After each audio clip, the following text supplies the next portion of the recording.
Sree Narayana Guru open university ഒന്നാം semester MA history ക്ലാസ്സുകളിലേക്ക് എല്ലാ പ്രിയ വിദ്യാർത്ഥികൾക്കും സ്വാഗതം. നമ്മൾ ഇന്ന് history of early India selected themes എന്ന പേപ്പറിലെ രണ്ടാമത്തെ ബ്ലോക്കിലെ രണ്ടാമത്തെ യൂണിറ്റ് ആണ് ഡിസ്കസ് ചെയ്യുന്നത്. നമ്മുടെ രണ്ടാമത്തെ യൂണിറ്റിന്റെ പേര് മെസോലിത്തിക് കോണ്ടെക്സ്റ്റ് ഇൻ ഇന്ത്യ എന്നതാണ് ഈ ഒരു യൂണിറ്റിന്റെ പേര്. അപ്പോൾ നമ്മൾ കഴിഞ്ഞ യൂണിറ്റിൽ പഠിച്ചിരുന്നത് ഒരു പാലിയോലിത്തിക് ഏജിനെ കുറിച്ചും അതുപോലെ ഭൂമിയുടെ ജിയോളജിക്കൽ ഏജസിനെ കുറിച്ചും അതിലെ പ്രധാനപ്പെട്ട ഒരു പാലിയോലിത്തിക് ഏജിനെ കുറിച്ചുമാണ് നമ്മൾ ഡിസ്കസ് ചെയ്തിരുന്നത്. അപ്പോൾ ഇനി നമ്മൾ ചർച്ച ചെയ്യാൻ പോകുന്നത് പാലിയോലിത്തിക് ഏജിന് ശേഷം വരുന്ന മിസോലിത്തിക് കാലഘട്ടത്തെ കുറിച്ചാണ്. മിസോലിത്തിക് കാലഘട്ടം എന്ന് പറയുന്നത് ഭൂമിയുടെ ഉപരിതലം മുഴുവൻ മഞ്ഞു മൂടിക്കിടന്ന ഒരു കാലഘട്ടം ഉണ്ടായിരുന്നു. അതിനെയാണ് നമ്മൾ പ്ലേസ്റ്റോസിയൻ കാലഘട്ടം എന്ന് പറയുന്നത്, ഐസ് ഏജ് എന്ന് പറയാം. ഈ ഐസ് ഏജിന് ശേഷം ഭൂമിയിൽ കാലാവസ്ഥയിൽ വമ്പിച്ച വ്യതിയാനങ്ങൾ ഉണ്ടായ ഒരു കാലഘട്ടമാണ്. ചൂട് വർദ്ധിച്ചു, വളരെയേറെ ചൂട് വർദ്ധിച്ചു. അതിന് ശേഷം ചൂട് വർദ്ധിച്ചതിനെ തുടർന്ന് കാലഘട്ടം മാറി, ഭൗമ കാലഘട്ടം മാറിയിട്ട് പ്ലീസ്റ്റോസീനിൽ നിന്നും ഹോളോസീൻ കാലഘട്ടത്തിലേക്കുള്ള ഒരു പരിവർത്തനം സംഭവിച്ചു. ചൂട് കൂടിയതിനെ തുടർന്ന് തന്നെ സസ്യജന്തുജാലങ്ങളൊക്കെ വളരാൻ തുടങ്ങി. സസ്യജന്തുജാലങ്ങളിലൊക്കെ വലിയ മാറ്റങ്ങൾ കണ്ടു തുടങ്ങി. ഐസ് ഏജിൽ ഉണ്ടായിരുന്ന ജീവജാലങ്ങളിൽ നിന്നും വലിയ മാറ്റമാണ് സസ്യജന്തുജാലങ്ങൾക്കെല്ലാം ഈ ഒരു കാലഘട്ടത്തിൽ ഉണ്ടായിട്ടുള്ളത്.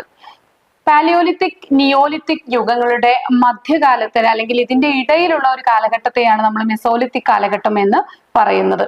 അപ്പോൾ ഇത് ഈ ഭൗമ കാലഘട്ടത്തിൽ ഓരോരോ ഉപകാലഘട്ടങ്ങളും സ്ഥലത്തിനനുസരിച്ച് വ്യത്യാസപ്പെട്ടിരിക്കും. അതായത് ഇപ്പൊ ഇന്ത്യൻ അല്ലെങ്കിൽ ഒരു ഏഷ്യൻ ഭൂഖണ്ഡത്തിൽ ഉള്ള കാലഘട്ടമായിക്കൊള്ളണമെന്നില്ല ആഫ്രിക്കൻ ഭൂഖണ്ഡത്തിൽ ഉണ്ടാകുന്നത്. പക്ഷെ എങ്കിലും പൊതുവെ ഒരു 10,000 BC മുതൽ ഒരു 8,000 BC വരെയുള്ള കാലഘട്ടത്തിലാണ് മെസോലിത്തിക് കാലഘട്ടം എന്ന് നമുക്ക് റഫായിട്ട് കാറ്റഗറൈസ് ചെയ്യാനായിട്ട് സാധിക്കും.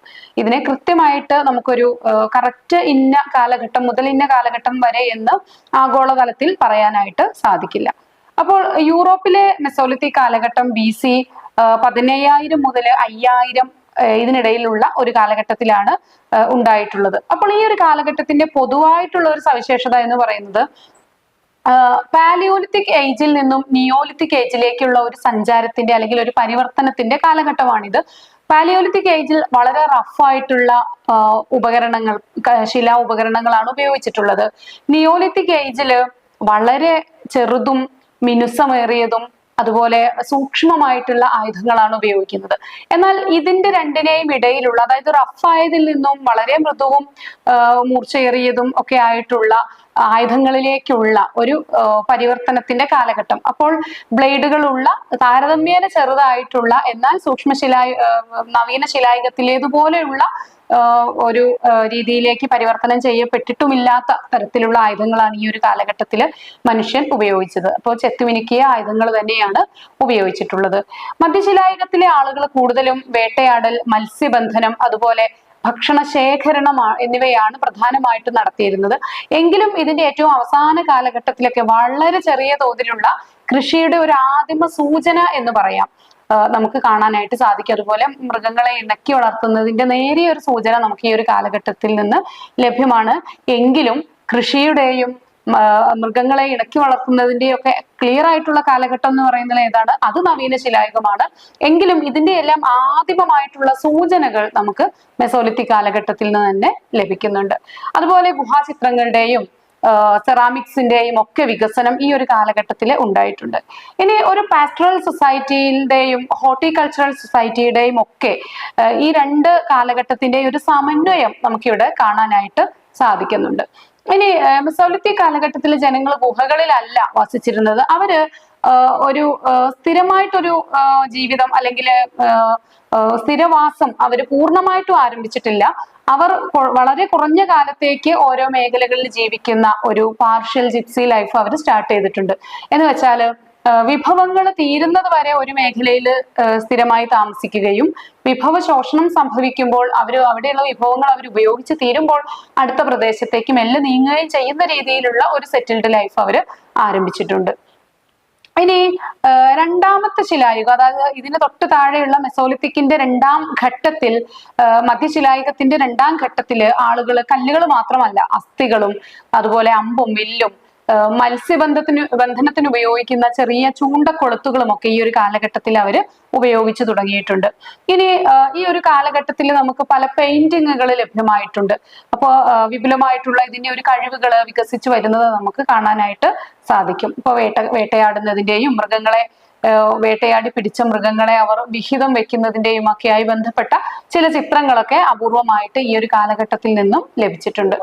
എന്തായാലും ഈ ഒരു മിസോലിത്തിക് ജനത മൃഗങ്ങൾക്കും ഭൂമിക്കും ജലത്തിനും ജലസ്രോതസ്സിനും ഒക്കെ വേണ്ടിയിട്ട് തുടർച്ചയായിട്ടുള്ള സംഘട്ടനങ്ങളിൽ ഏർപ്പെട്ടിരുന്നു എന്ന് നമുക്ക് മനസ്സിലാക്കാനായിട്ട് സാധിക്കും.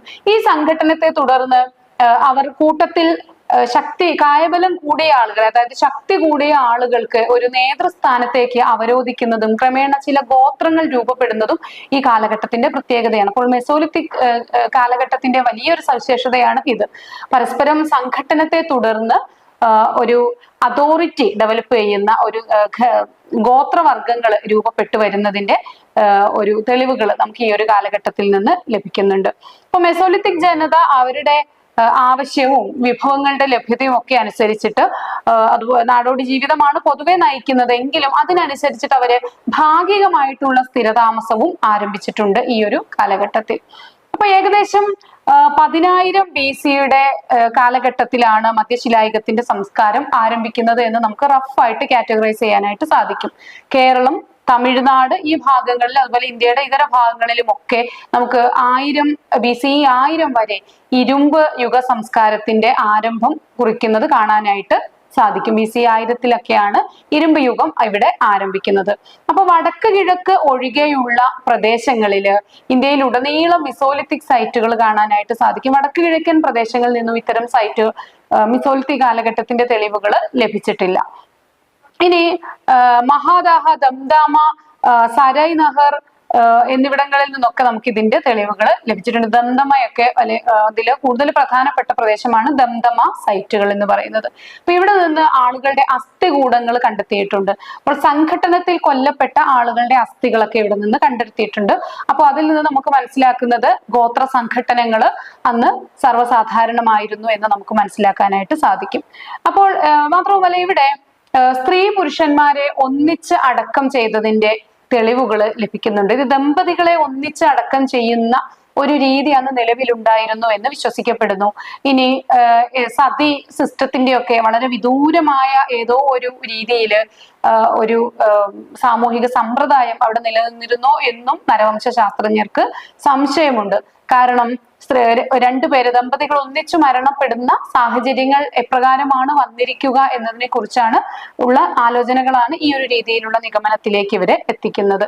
ഇനി മിർസാപൂരിലെ റോക്ക് ഷെൽട്ടറുകൾ നമുക്ക് ഈ ഒരു മിസോലിത്തിക് കാലഘട്ടത്തെ കുറിച്ചുള്ള വിവരങ്ങൾ തരുന്നതിൽ വളരെ പ്രധാനമായിട്ടുള്ള ഒരു കേന്ദ്രമാണ്. ഇവിടെ നിന്ന് നടത്തിയ ഉദ്ഖനനങ്ങളിൽ നിന്ന് ധാരാളം തെളിവുകൾ നമുക്ക് ലഭിച്ചിട്ടുണ്ട്. അപ്പോൾ മറ്റു പ്രദേശങ്ങൾ രാജസ്ഥാനിലെ ദിൽവാര, അതുപോലെ ബാഗോർ, ഗണേശ്വർ, ഗുജറാത്തിലെ ലഗ്നാജ്, അഖാജ്, ഹിർപുര, അമ്രപുരി തുടങ്ങിയ പ്രദേശങ്ങളിൽ നിന്നും അതൊക്കെ, അതുപോലെ ദേവമോഹിനി ഇങ്ങനെയുള്ള പ്രദേശങ്ങളിൽ നിന്നും ഒക്കെ നമുക്ക് ഇതിനുള്ള തെളിവുകൾ ലഭിച്ചിട്ടുണ്ട്. മഹാരാഷ്ട്രയിലെ പാറ്റ്ന ബീഹാറിലാണ്, മഹാരാഷ്ട്രയിലെ പാറ്റ്നെ, അതുപോലെ ഉത്തർപ്രദേശിലെ മോർഖാന, ലേഖിയ, ബഗൈഖോർ, സരായ് നഹർ, പിന്നെ നമ്മൾ നേരത്തെ പറഞ്ഞ ദംദമ ഇങ്ങനെയുള്ള പ്രദേശങ്ങളിൽ നിന്നുമൊക്കെ നമുക്ക് മിസോലിത്തിക് കാലഘട്ടത്തിന്റെ തെളിവുകൾ ലഭിച്ചിട്ടുണ്ട്. അതുപോലെ പച്മാർഹി, ആദംഗഡ്, പുത്ലികര, ഭീംബേഡ്ക ഒക്കെ. ഭീംബേഡ്ക പ്രധാനമായിട്ടും ലഭിക്കുന്നത് നമ്മൾ പാലിയോലിത്തിക് ഏജിന്റെ എവിഡൻസ് ആണ് എങ്കിലും ഭീംബേഡ്കയിൽ നിന്നും മിസോലിത്തിക് കാലഘട്ടത്തിന്റെ തെളിവുകളും ലഭിച്ചിട്ടുണ്ട്. അതുപോലെ ഒഡീഷയിലെ കുച്ചായ് പ്രദേശങ്ങള്, ബീർഭൻപൂർ ഇങ്ങനെയുള്ള പ്രദേശങ്ങളിൽ നിന്നുമൊക്കെ, പശ്ചിമ ബംഗാളിലും ആന്ധ്രാപ്രദേശിൽ നിന്നുമൊക്കെ ഈ ഒരു കാലഘട്ടത്തിന്റെ തെളിവുകളൊക്കെ നമുക്ക് ലഭിച്ചിട്ടുണ്ട്. ഇനി നമ്മൾ നോക്കുന്നത് Mesolithic tools and technology. Mesolithic കാലഘട്ടത്തിൽ ഉപയോഗിച്ചിരുന്ന ടൂളുകളുടെയും അവരെ ഉപയോഗപ്പെടുത്തിയ സാങ്കേതിക വിദ്യയുടെ വികാസത്തെ കുറിച്ചുമൊക്കെയാണ് നമ്മൾ ഇനി ചർച്ച ചെയ്യുന്നത്. അപ്പോൾ മധ്യശിലായുഗത്തിനെ നമ്മൾ സൂക്ഷ്മശിലായുഗം എന്ന് വിശേഷിപ്പിക്കാറുണ്ട്. ശിലകളെ സൂക്ഷ്മമായ രീതിയിൽ അവര് മോഡിഫൈ ചെയ്ത് ഉപയോഗിക്കാനായിട്ട് തുടങ്ങിയിട്ടുണ്ട്. നവീന ശിലായുഗത്തിന് മുൻപും അതുപോലെ പാലിയോലിത്തിക്കിന് ശേഷവുമുള്ള ഒരു കാലഘട്ടമാണെന്ന് നമ്മൾ നേരത്തെ ഡിസ്കസ് ചെയ്തു. അപ്പോൾ അവിടെ ഇവരുടെ ഉപയോഗിക്കുന്ന ടൂൾസിലാണ് കാര്യമായിട്ട് ഈ ഒരു വ്യത്യാസം കാണാനായിട്ട് സാധിക്കുന്നത്. ടൂൾസിൽ കൂടുതൽ മികവാർന്ന രീതിയിലുള്ള ടൂൾസ് ഈ കാലഘട്ടത്തിൽ മനുഷ്യൻ ഉപയോഗിച്ചു തുടങ്ങി. അതുപോലെ ചെമ്പ് പോലുള്ള ലോഹങ്ങൾ കണ്ടെത്തുന്നതും ചെമ്പും കല്ലും ഒക്കെ ഒന്നിച്ച് ഉപയോഗിക്കുന്നതും ഒക്കെ ഈ ഒരു കാലഘട്ടത്തിന്റെ സവിശേഷതയാണ്. ഇനി ഈ കാലഘട്ടത്തിലാണ് മൈക്രോലിത്തുകൾ അഥവാ 3 സെന്റിമീറ്റർ ഒക്കെ നീളമുള്ള ചെറിയ രീതിയിൽ മാറ്റം വരുത്തിയിട്ടുള്ള ശിലാപാളികൾ, ഫ്ലേക്സ് ഒക്കെ അവർ ഉപയോഗിക്കുന്നത് ഈ ഒരു കാലഘട്ടത്തിലായിരുന്നു. അതുപോലെ ചെറിയ ഫ്ലിന്റുകള്, കന്മഴുകള്, അതുപോലെ ഹാൻഡ് ആക്സുകൾ ഒക്കെ ഈ ഒരു കാലഘട്ടത്തിൽ അവര് ഉപയോഗിച്ച് തുടങ്ങിയിട്ടുണ്ട്. അതുപോലെ പഞ്ച് ചെയ്തിട്ടുള്ള അതുപോലെ നല്ല മാർദ്ദവമുള്ള ആയുധങ്ങളൊക്കെയാണ് അവർ ഈ കാലഘട്ടത്തിൽ ഉപയോഗിച്ചിട്ടുള്ളത്. ജാമിതീയ ആകൃതിയിലുള്ളതും അല്ലാത്തതുമായിട്ടുള്ള ആയുധങ്ങളൊക്കെ ഈ ഒരു കാലഘട്ടത്തിൽ ലഭിച്ചിട്ടുണ്ട്. ഇനി അന്ന് തീക്കല്ലുകൾ വളരെ അപൂർവമായിട്ട് ലഭിച്ചിട്ടുണ്ട്. തീക്കല്ലുകൾ എന്ന് പറയുമ്പോൾ തീ ഉണ്ടാക്കാനായിട്ട് അവർ ഉരസി തീ ഉണ്ടാക്കാൻ ഉപയോഗിച്ചിരുന്ന കല്ലുകളാണ്. യഥാർത്ഥത്തിൽ തീയെ അവര് ഇഷ്ടത്തിനനുസരിച്ച് മെരുക്കി ഉപയോഗിക്കാൻ തുടങ്ങുന്നത് നവീന ശിലായുഗത്തിലാണ്. എങ്കിലും തീയുടെ ഒരു ആദിമ രീതിയിലുള്ള ഉപയോഗമൊക്കെ നമുക്ക് ഈ ഒരു കാലഘട്ടത്തിലും കാണാനായിട്ട് സാധിക്കും. മെസോലിത്തിക് പീരീഡിലും കാണാനായിട്ട് സാധിക്കുന്നുണ്ട്. ഇനി ഇവർ പല രീതിയിലുള്ള ഹാർപൂണുകളും ചില ഉളി പോലെയുള്ള ചില ആയുധങ്ങളാണ് ഹാർപൂണുകൾ. അതുപോലെ മീൻ കൊളുത്തുകൾ എന്ന് വെച്ചാൽ ചൂണ്ടകള്, പിന്നെ അമ്പും വില്ലും, ഇതൊക്കെ അവര് ഉപയോഗിക്കുന്നു. കല്ലും അസ്ഥിയും മൃഗങ്ങളുടെയൊക്കെ നല്ല സ്ട്രോങ് ആയിട്ടുള്ള അസ്ഥികളൊക്കെ അവര് ആയുധങ്ങളായിട്ട് ഈ ഒരു കാലഘട്ടത്തിൽ ഉപയോഗിച്ചിട്ടുണ്ട്. ഇനി അരുവികളിലൊക്കെ കെണികള് വെച്ചിട്ട് മത്സ്യങ്ങളെയും അതുപോലെ അരുവികളുടെ കരയിലൊക്കെ ജീവിക്കുന്ന പലതരം ജീവികളെയൊക്കെ അവർ കെണി വെച്ച് പിടിക്കുന്നതിന്റെ സൂചനകളും നമുക്ക് ലഭിച്ചിട്ടുണ്ട്. ഇനി നമ്മൾ നോക്കുന്നത് Mesolithic art, life and culture എന്ന ഏരിയയിലേക്കാണ്. അപ്പൊ മെഗാലിത്തിക് കാലഘട്ടത്തിൽ ഉണ്ടായിരുന്ന ആർട്ടും അവരുടെ ജീവിത രീതികളും അവര് രൂപപ്പെടുത്തി എടുത്തിട്ടുള്ള ഒരു സംസ്കാരം, ഇതേക്കുറിച്ചാണ് നമ്മൾ ഇനി നോക്കുന്നത്. അപ്പോൾ ഇന്ത്യയിൽ നിന്നുള്ള റോക്ക് ആർട്ടിന്റെ തെളിവുകൾ ശൈലി കൊണ്ടും കൊണ്ടും ഒക്കെ വ്യത്യസ്തമാണ്. ഇനി ലഡാക്ക്, സസ്കർ താഴ്വരകളിലെ ഗുഹകളിൽ നിന്നാണ് മെസോലിത്തിക് കാലഘട്ടവുമായി ബന്ധപ്പെട്ട ആയുധങ്ങളൊക്കെ കൂടുതലായിട്ട് കണ്ടെത്തിയിട്ടുള്ളത്. അപ്പൊ മെസോലിത്തിക് കലയുടെ ഏറ്റവും നല്ല ഒരു ഉദാഹരണമാണ് ഭീംബേഡ്കയിൽ നിന്ന് കിട്ടുന്നത്. ഭീംബേഡ്കയിലെ ഗുഹാചിത്രങ്ങള്, മഹത്തായിട്ടുള്ള ഗുഹാചിത്രങ്ങളാണ് അവ. നമുക്ക് ഈ ഒരു കാലഘട്ടത്തിന്റെ ആർട്ടിനെ കുറിച്ച് ഒരു ഒറ്റയാൻ പന്നിയുടെ ചിത്രമുണ്ട്. ആ പന്നിയുടെ ചിത്രം വളരെ കലാമൂല്യമുള്ള ഒരു സൃഷ്ടിയായിട്ട് കണക്കാക്കപ്പെടുന്നു. ഇന്ത്യയിൽ നിന്ന് കണ്ടെടുക്കപ്പെട്ട, ഇന്ത്യൻ ഉപഭൂഖണ്ഡത്തിൽ നിന്ന് ബലൂചിസ്ഥാൻ ഉൾപ്പെടെയുള്ള പ്രദേശങ്ങളിൽ നിന്നൊക്കെ കണ്ടെടുക്കപ്പെട്ടിട്ടുള്ള മറ്റു ചില ഇത്തരം ചിത്രങ്ങളൊക്കെ ഉണ്ട്. അപ്പൊ ആ കൂട്ടത്തിലൊക്കെ ഏറ്റവും മിഴിവാർന്ന ഒരു ചിത്രമായിട്ട് നമ്മൾ ഭീംബേഡ്കയിലെ ഒറ്റയാൻ പന്നിയുടെ ചിത്രം കണക്കാക്കാറുണ്ട്. മനുഷ്യൻ അക്ഷരങ്ങൾ പഠിക്കുന്നതിന് മുൻപ് അല്ലെങ്കിൽ അവൻ എഴുത്തുവിദ്യ അഭ്യസിക്കുന്നത് മുൻപുള്ള ഒരു കാലഘട്ടത്തെ കുറിച്ചുള്ള വിവരങ്ങളാണ് നമുക്ക് ഇപ്രകാരമൊക്കെ ലഭിക്കുന്നത്. അപ്പോൾ ഇതിൽ നിന്ന് റോക്ക് ആർട്ടിലൂടെ മനുഷ്യൻ അവന് ലോകത്തോട് പറയാനുള്ളതിനെയാണ് അവൻ പറഞ്ഞു വെക്കുന്നത്, അല്ലെങ്കിൽ എന്നേക്കുമായിട്ട് ശിലകളില് കൊത്തിവെക്കുന്നത്. അപ്പോൾ 20-ാം നൂറ്റാണ്ടിന്റെ തുടക്ക കാലഘട്ടത്തിൽ അലഹബാദിലെ സൊഹാട്ടി ഘട്ട് എന്ന പ്രദേശത്ത് നിന്ന് കാർലൈൽ ഒരു റോക്ക് ആർട്ട് പെയിന്റിങ്ങുകൾ കണ്ടെത്തിയിട്ടുണ്ട്. കാർലൈൽ എന്ന ശാസ്ത്രജ്ഞൻ അല്ലെങ്കിൽ ആർക്കിയോളജിസ്റ്റ് ഒരു സെറ്റ് ഓഫ് റോക്ക് ആർട്സ് അല്ലെങ്കിൽ റോക്ക് പെയിന്റിങ്സുകൾ കണ്ടെടുത്തിട്ടുണ്ട്. അപ്പോൾ ഇതിൽ നിന്ന് മധ്യപ്രദേശിൽ നിന്നും ഒക്കെ ഈ രീതിയിൽ കണ്ടെടുത്തു. അപ്പോൾ ഇതിൽ നിന്ന് റോക്ക് ഷെൽട്ടറുകൾ അല്ലെങ്കിൽ മനുഷ്യൻ സ്ഥിരവാസത്തിന്റെ ആദ്യ ലക്ഷണങ്ങളാണ് ഇവിടെ നിന്ന് കാണുന്നത്. അപ്പോൾ 500-ലധികം ഗുഹകളുള്ള അല്ലെങ്കിൽ 500-ലധികം റോക്ക് ഷെൽട്ടറുകളുടെ ഒരു കൂട്ടമാണ് മധ്യപ്രദേശിലെ റൈസൻ ജില്ലയിലെ ഭീംബേഡ്ക ഗുഹകളിൽ നിന്ന് കിട്ടുന്നത്. അപ്പോൾ ഈ ഗുഹയിലെ പെയിന്റിങ്ങുകളെ നമ്മൾ വിശാലമായ 4 കാലഘട്ടങ്ങളിലേതായിട്ട് കാറ്റഗറൈസ് ചെയ്യുന്നുണ്ട്, തരംതിരിക്കുന്നുണ്ട്. അത് മെസോലിത്തിക് പീരീഡിലേത്, കാൽക്കോലിത്തിക് പീരീഡിലേത്, അതുപോലെ ആദ്യകാല ഹിസ്റ്റോറിക് പീരീഡിലേത്, പിന്നെ മധ്യകാലഘട്ടത്തിലേത്, ഇങ്ങനെയാണ് തരംതിരിക്കുന്നത്. അതുപോലെ വാറങ്കൽ, ന്യൂമാർ, മത്പാൽ തുടങ്ങിയ ചിന്തകന്മാർ അല്ലെങ്കിൽ ആർക്കിയോളജിസ്റ്റുകൾ ഭീംബേഡ്കയിലെ റോക്കാട്ടിന്റെ രൂപഘടനയെ കുറിച്ച് ഒരു താരതമ്യ പഠനം സംഘടിപ്പിച്ചു. അപ്പോൾ ഈ പണ്ഡിതന്മാരുടെ അഭിപ്രായത്തിൽ ഏറ്റവും പഴയ ശൈലിയിൽ വരുന്ന ചിത്രങ്ങളിലൊക്കെ ഗ്രീനിഷ് കളറുകൾ, ഒരു പച്ച നിറത്തിലുള്ള കളറുകൾ, അതായത് പച്ചിലകളാണ് ഉപയോഗപ്പെടുത്തിയിട്ടുള്ളതെന്ന് മനസ്സിലാക്കാനായിട്ട് സാധിക്കും. അതിനുശേഷം വരുന്ന ചിത്രങ്ങള് ഓറഞ്ച് കളറിലും പിന്നീട് റെഡ് കളറിലും ഏറ്റവും ലാസ്റ്റ് മഞ്ഞ കളറിലും ഒക്കെയുള്ള ചിത്രങ്ങളാണ് കണ്ടെടുക്കപ്പെട്ടിട്ടുള്ളത്. അപ്പൊ ഇതിനൊക്കെ ഉപയോഗിച്ചിട്ടുള്ളത് പ്രകൃതിയാലുള്ള വസ്തുക്കൾ തന്നെയാണ്. ആദ്യഘട്ടങ്ങളിൽ ഇലകൾ, പച്ചിലകൾ മാത്രം, പിന്നീട് പലതരത്തിലുള്ള കല്ലുകൾ പൊടിച്ച് ഉണ്ടാക്കുന്ന പെയിന്റുകളാണ് ഉപയോഗിക്കുന്നത്. പിന്നെ ഇലച്ചാറുകളും കല്ലിന്റെ പൊടികളും ചേർത്തിട്ടുള്ള ഒരു ഓയിലി ടൈപ്പ് ആയിട്ടുള്ള പെയിന്റിങ്ങുകളൊക്കെ ഇവർ ചെയ്തതായിട്ടുള്ള തെളിവുകൾ നമുക്ക് ലഭിക്കുന്നുണ്ട്. ഇപ്പൊ ചുവപ്പ് നിറത്തിലുള്ള ഷെയ്ഡുകളൊക്കെ ഈ ചിത്രങ്ങൾക്ക് ഒരു വല്ലാത്ത മിഴിവ് നൽകുന്നുണ്ട്.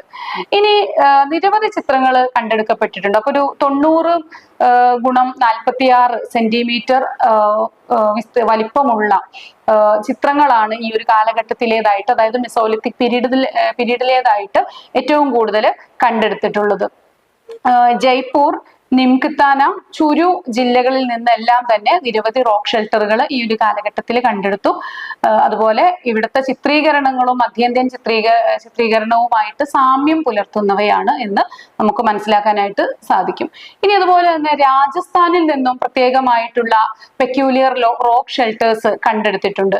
ഇത് ഒരു കാൽക്കോലിത്തിക് ഏജിലെ ചിത്രങ്ങളാണ്. കാൽക്കോലിത്തിക് ഏജ് എന്ന് പറയുമ്പോൾ താമ്ര ശിലായുഗമാണ് കാൽക്കോലിത്തിക് ഏജിന്റെ മലയാളത്തിൽ താമ്രശിലായുഗം എന്ന് പറയും. അതായത് താമ്രം അഥവാ ചെമ്പും കല്ലുകളും ഒരുപോലെ ഉപയോഗിച്ചിരുന്ന കാലഘട്ടമാണ്. എന്ന് വെച്ചാൽ ആദ്യഘട്ടത്തിൽ ആളുകൾ ശില മാത്രം ഉപയോഗിച്ചു, പിന്നീട് പൂർണ്ണമായിട്ടും ലോഹത്തിലേക്ക് വരുന്നു. പക്ഷെ ഈ പൂർണ്ണമായിട്ട് ലോഹത്തിലേക്ക് വരുന്നതിന് മുൻപ് ലോഹവും അതോടൊപ്പം തന്നെ കല്ലുകളും കൂടെ ഉപയോഗിച്ചു പോകുന്ന ഒരു കാലഘട്ടം, ആ ഒരു കാലഘട്ടം ഒരു മധ്യ കാലഘട്ടമാണ്. അപ്പോൾ ആ കാലഘട്ടത്തിലേതായിട്ടുള്ള അല്ലെങ്കിൽ ഒരു കാൽക്കോലിത്തിക് കാലഘട്ടത്തിലേതാണ് ഈ രാജസ്ഥാനിൽ നിന്നും കണ്ടെടുക്കപ്പെട്ടിട്ടുള്ള ചിത്രങ്ങൾ എന്നാണ് വിദഗ്ധർ പറയുന്നത്. ഇതുപോലെ തന്നെ കേരളത്തിലെ ഇടുക്കി ജില്ലയിലെ തന്നെ പ്രത്യേകമായിട്ട് പറഞ്ഞാൽ എഴുത്തുപുര ഗുഹ ഇടുക്കി ജില്ലയിൽ നിന്ന് കണ്ടെടുക്കപ്പെട്ട ഒരു ഗുഹയാണ്.